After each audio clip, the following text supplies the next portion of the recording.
j'espère que vous allez bien. Je vous retrouve cette semaine pour un nouveau défi du personal branding.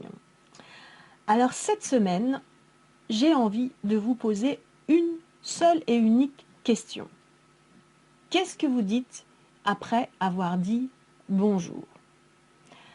Que vous soyez salarié et que vous ayez envie d'évoluer dans votre carrière et donc de rencontrer des personnes clés, ou que vous soyez indépendant et que vous cherchiez à développer votre réseau de clients ou de partenaires, qu'est-ce que vous dites aux gens après leur avoir dit bonjour?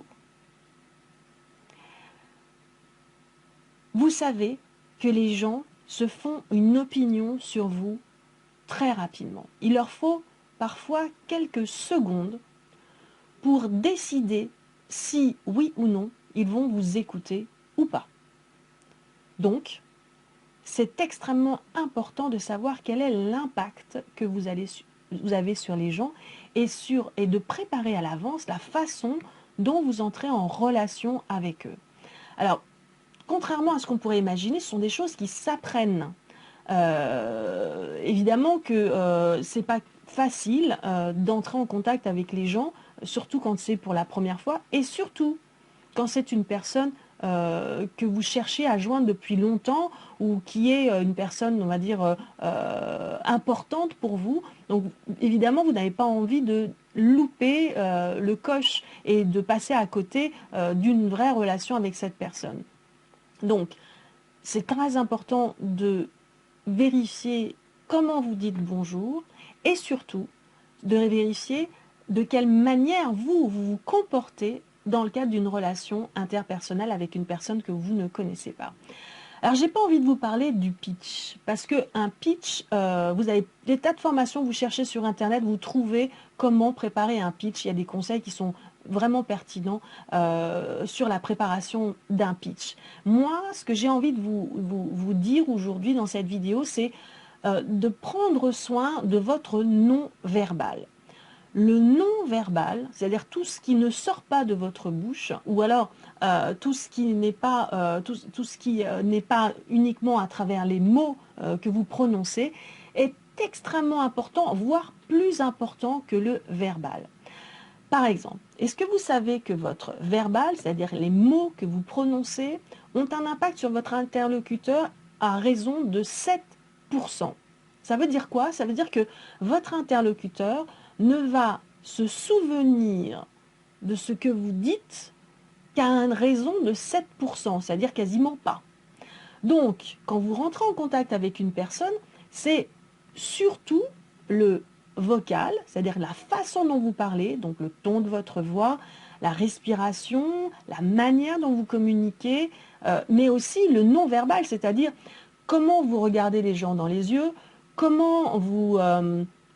comment dire ça, comment vous vous comportez face à une personne, face à un inconnu.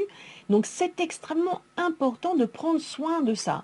Donc est-ce que vous regardez les gens dans les yeux? Comment vous lui dites bonjour en lui serrant la main ou pas? Est-ce que vous êtes une personne qui se tient droite quand vous parlez? Est-ce que vous êtes plutôt avachi? Donc ça c'est le non-verbal. Mais revenons un petit peu au vocal, c'est-à-dire au-delà des mots, la manière dont vous parlez, le ton de la voix que vous utilisez. Si vous avez une petite voix fluette, comme ça, effacée, ça n'a pas la même chose que si vous avez une voix bien forte, bien posée, bien positionnée. Ou de la même façon, c'est-à-dire qu'il y a des gens, par exemple, qui parlent très très vite, qui ont un débit de voix très très très rapide, ou alors un débit de voix très très lent. Tout ça, ça dit des tas de choses sur soi.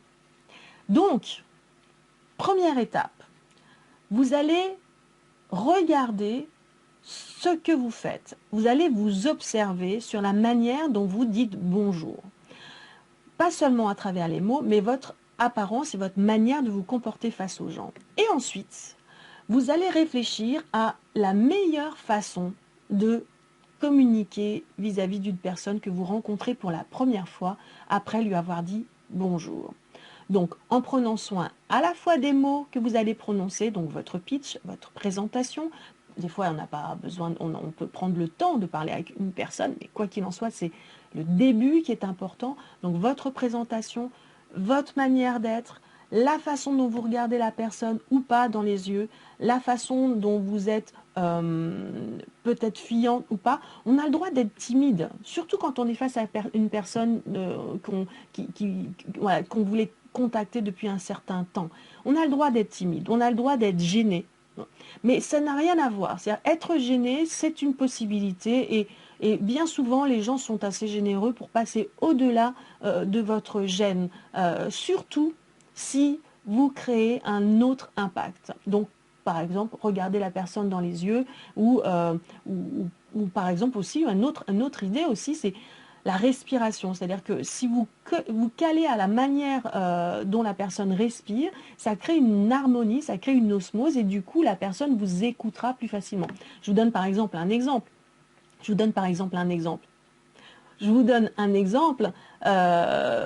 Si vous parlez très très vite et si vous adressez à une personne qui parle pas vite, en général, il y a un décalage. Et même si vous avez le même langage, même si vous parlez la même langue, si vous parlez le même français, eh ben, il se peut qu'elle ne vous comprenne pas, simplement parce que vous ne vous êtes pas calé à son débit de parole. Donc c'est un petit astuce comme ça, juste comme ça, parmi tant d'autres. Mais regardez comment vous faites pour communiquer vis-à-vis d'une personne que vous ne connaissez pas après lui avoir dit bonjour. Donc je vous rappelle aussi que cette vidéo ne sera en ligne que pendant 4 semaines.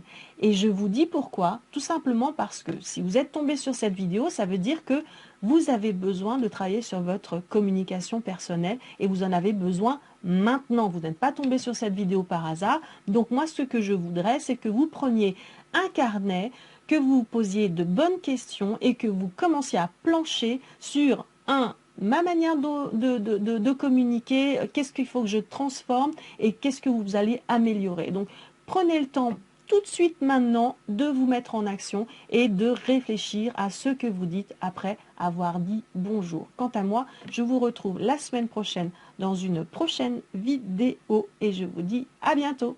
Ciao, ciao!